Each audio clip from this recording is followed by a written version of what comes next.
Imagine finishing the first chapter of the Quran without a single word left behind. That can be your reality. Welcome back, dear friend. I'm glad you're here. The first chapter, Al Fatiha, is like the key that unlocks everything. It is short but profound. Memorizing it connects your heart to the entire Quran. When you recite it from memory, you bring the Quran's rhythm into your daily life. You no longer need to look at the page.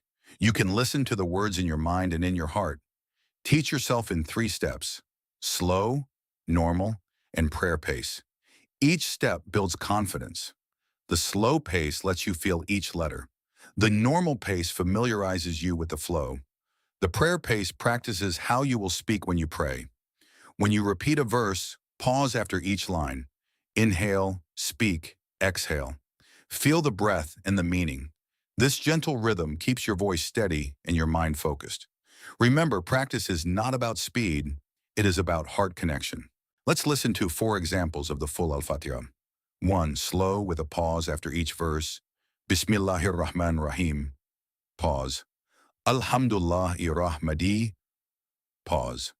2. Normal speed, no pauses. Bismillahir-Rahman-Rahim. Alhamdu. 3. Prayer pace, almost speaking.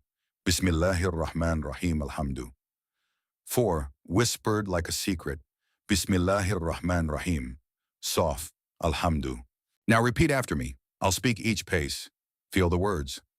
1. Slow. Pause after each line. Bismillahir-Rahman-Rahim. Pause. Alhamdulillahi-Rahmadi. Pause. 2. Normal speed. No pause. Bismillahir-Rahman-Rahim. Alhamdu. 3. Prayer pace. Almost speaking. Bismillahir-Rahman-Rahim. Alhamdu. 4. Whispered. Bismillahir-Rahman-Rahim. Soft. Alhamdu. Repeat again. 1 more time. Let the rhythm settle. You have just memorized Al-Fatiha in all 3 important speeds. Imagine reciting it every time you wake up, before you eat, and in your prayers. Keep practicing. Next, we will learn the steps of Wudu, the cleansing that prepares you for prayer.